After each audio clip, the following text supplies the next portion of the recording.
Muito boa noite, hoje é dia 28 de janeiro, eu sou Gabriel Santana Weiner e esse é o Andei Pensando, o nosso ponto de partida para tentar entender um pouquinho melhor o que está acontecendo no Brasil e no mundo, com contexto, com análise e, claro, com a minha opinião. Hoje a gente vai falar de mais um caso terrível envolvendo a violência contra um cachorro comunitário, o Negão, em Campo Bom, no Rio Grande do Sul, de um movimento político que pode reorganizar o tabuleiro eleitoral desse ano. E sim, o Brasil continua nos obrigando a falar todos os dias dos novos desdobramentos do escândalo do Banco Master. Mas hoje é quarta-feira, ainda tem o quadro Militando, onde eu trago aqui de modo bem humorado uma mesma notícia contada de acordo com a militância de esquerda e de direita aqui no Brasil, além de te entregar no final a minha opinião. Então, bora começar o Andei Pensando de hoje.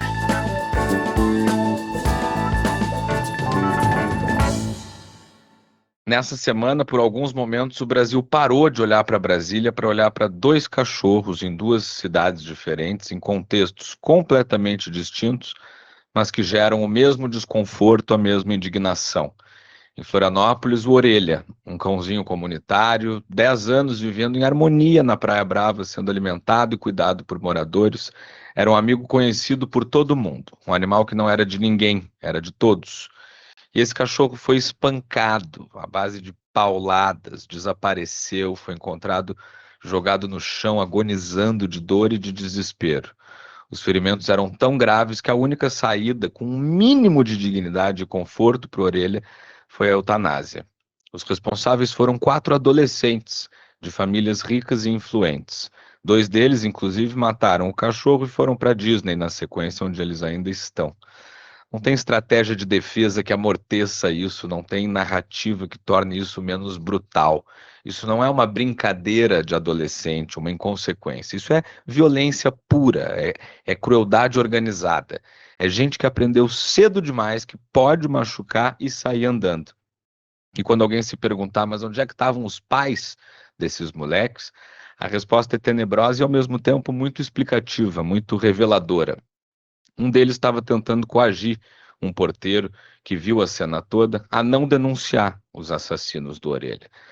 Não surpreende que o filho de alguém assim ache razoável matar um animal por entretenimento, o que é um sinal claro de psicopatia, diga-se de passagem. Dias depois, como se não bastasse, em Campo Bom, no Vale dos Sinos, o Negão, outro cão comunitário conhecido na vizinhança e que foi baleado, sim, foi baleado durante uma abordagem da Brigada Militar. A cena está registrada em vídeo. O PM aparentemente pisa na pata do cachorro, ele grita, como é óbvio que faria, não ataca e ainda assim leva um tiro. A versão oficial fala em investida, em mordida, em uso moderado da força, o que é constrangedor para quem assistiu, infelizmente, a cena.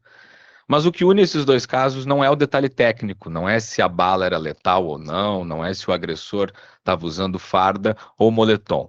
O que une é o lugar onde a violência começa, é sempre no mais frágil, no ser que não tem voz, no corpo que não revida na mesma medida, né? No caso do Orelha, a investigação apura coação à testemunha, esse porteiro que teria sido intimidado a não falar, ou seja, a barbárie ela não para no espancamento, ela continua depois na tentativa de abafar. Isso já não é só crueldade, né? É a organização da crueldade. No caso do Negão, o que assusta é outra coisa, é a facilidade do gesto. O tiro como um reflexo, a arma como primeira resposta ao imprevisto, a um susto. Vão dizer que o policial atirou por violenta emoção. Ora, um policial que age assim com um cachorro vai fazer a mesma coisa com uma pessoa, não tem a menor dúvida.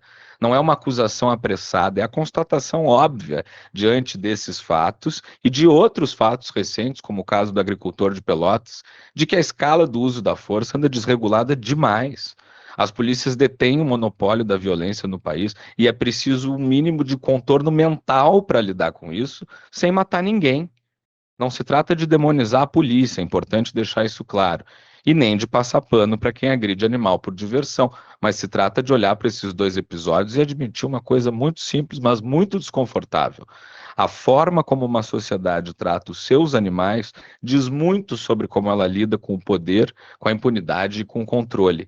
Quem se diverte com a dor de um cachorro não está brincando, está testando limites. E quem saca uma arma sem ter certeza absoluta de que não tem outra alternativa, também revela alguma coisa sobre esses mesmos limites. O Brasil tem lei, tem tipificação, tem discurso bonito em nota oficial. O que está em teste é outra coisa. É se a gente consegue de fato se indignar sem selecionar a indignação, sem relativizar quando convém, sem se esconder atrás de cargo, idade ou farda. Porque quando a vida de um animal vira um detalhe incômodo numa narrativa, o problema já não é mais o que aconteceu com a orelha ou com o negão em si. É o que a gente passa a aceitar como normal. Vamos falar agora de eleição, porque o que está acontecendo com a filiação de Ronaldo Caiado ao PSD não é uma fofoca partidária, não é uma briga de sigla, é um movimento político muito importante e bem mais claro do que parece à primeira vista. A nota do União Brasil, agora ex-partido de Caiado, ao qual ele ficou mais de 20 anos filiado, diz tudo sem dizer quase nada. Política é feita de ciclos. Traduzindo, muito provavelmente a legenda não vai ter uma candidatura própria. O partido escolheu não liderar, mas sim entrar num arranjo maior. Caiado entendeu o recado, como político experiente que é, e fez um movimento de cálculo e não de drama. Saiu de um lugar onde não tinha mais caminho e foi para onde o jogo está, de fato, sendo jogado. O PSD hoje não é um partido de um nome, é uma mesa com agora 3 governadores sentados: Ratinho Júnior, Eduardo Leite e agora Ronaldo Caiado. 3 perfis diferentes, mas com alguma coisa em comum. São gestões bem avaliadas, eles têm discurso de responsabilidade e uma distância calculada da guerra cultural que cansou o eleitor e assustou o PIB.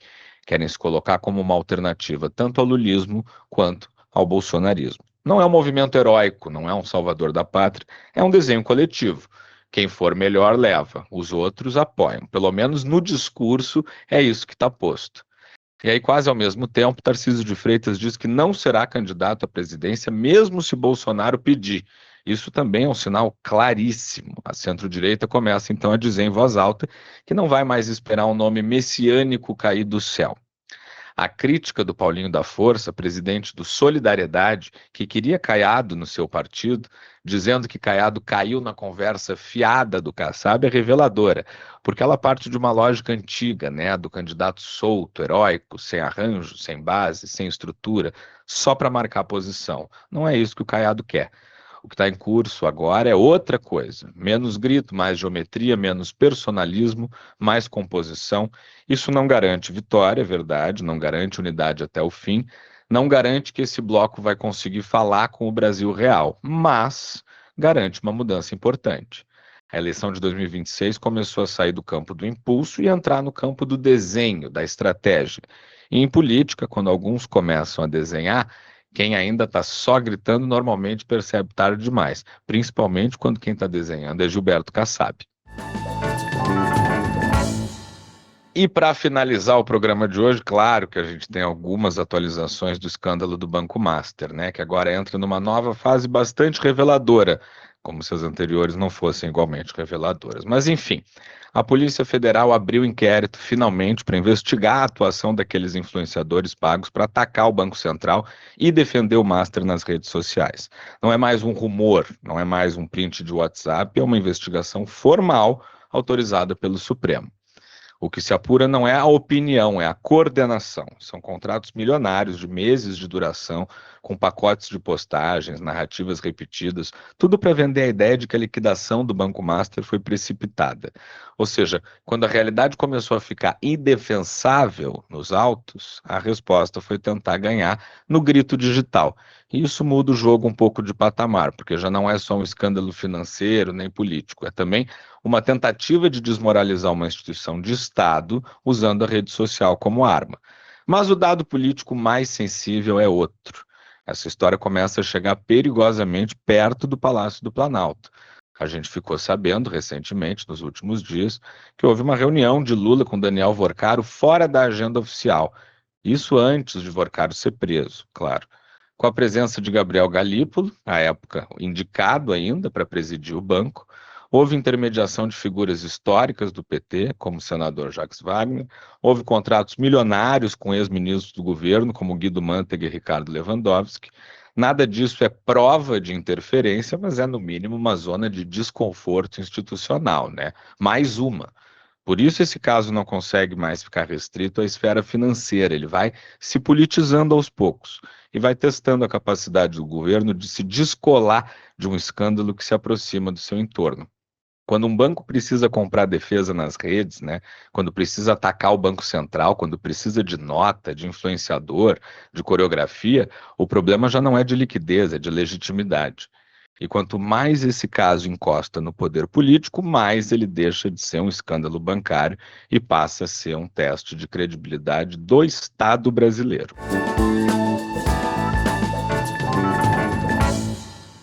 E chegou a hora do nosso quadro Militando, onde eu pego uma mesma notícia e conto do jeito que as militâncias aqui do Brasil depreendem daquilo que elas leem. Hoje a notícia é a ida de Caiado para o PSD para tentar disputar a presidência em outubro. Ah, pronto, lá vem mais um terceira via. Esse papo velho de sempre, que se renova de 4 em 4 anos. 3 governadores brancos, conservadores, amigos do agronegócio, querendo vender moderação para esconder a mesma agenda golpista de sempre. Caiado é o quê? É o cara da bala, o cara do campo, do castigo. Ratinho Júnior é o governador do capital financeiro. E Eduardo Leite é o liberal de sapatênis limpo. E aí o Kassab aparece como se fosse um estadista, o fiador da democracia. Como se o problema do Brasil não fosse justamente esse centrão disfarçado de responsável. No fundo, eles têm medo do Lula. Do Lula ganhar de novo? Não. Medo do Lula ganhar no primeiro turno. É por isso esse desespero, esse arranjo de última hora, essa tentativa de tirar o foco do único projeto popular de verdade que existe. Centro-direita é só o nome chique para direita com vergonha de ser direita. Isso é um absurdo completo, é uma traição, é conversa fiada de político profissional. Caiado foi para o PSD para desistir de ser candidato. O Kassab engana todo mundo sabe disso. Isso aí é palco armado para sabotar o verdadeiro herdeiro do bolsonarismo. Enquanto Flávio Bolsonaro representa a continuidade do projeto do nosso capitão, os governadores ficam fazendo conchavo, vídeo ensaiado, esse discurso mole de união. Esse papo de quem for melhor leva, isso não existe, é tudo jogo para derrubar a direita de verdade, a direita raiz, para agradar o mercado financeiro, para parecer palatável para Faria Lima e para a imprensa golpista também. Caiado era para ter ficado firme no seu partido, no máximo ter ido para um partido de verdade, ter batido de frente com o sistema e apoiado o nosso futuro presidente Flávio, mas não, preferiu ficar ali no conforto do centrão. A conversa fiada do Kassab, o acordão de bastidor. Esse bloco aí não ganha eleição, só atrapalha quem tem voto de verdade. Bom, o que esquerda e direita têm em comum nesse caso é o incômodo, né? Um porque quer Lula, o outro porque quer Flávio. Qualquer coisa que fuja do script dos dois polos é tratada como traição, como farsa, como conspiração, mas o movimento do Caiado não é ideológico, é estrutural. Ele sai de um partido que abriu mão de ter candidato, aparentemente, e vai para um que decidiu organizar o jogo. Não é romantismo, é cálculo político. Isso não garante que esse bloco vai dar certo, não garante unidade até o fim, não garante vitória em 2026, mas garante uma coisa muito importante. Tem gente tentando fazer política fora do grito, fora do mito e fora do nós contra eles. E num país viciado em torcidas passionais, né, só tentar sair desse lugar já é o suficiente para irritar todo mundo. Vamos ver se vai ser o suficiente para inspirar também. E com essa a gente encerra o Andei Pensando de hoje. Eu sou Gabriel Santana Weiner e foi um prazer fechar o dia com vocês. Além do Andei Pensando, eu também dou meus pitacos no timeline da Rádio Gaúcha e em outros espaços. Me segue lá no Instagram, @GabrielSWeiner, que na minha bio você descobre onde mais me encontrar. Uma boa noite para você e até amanhã.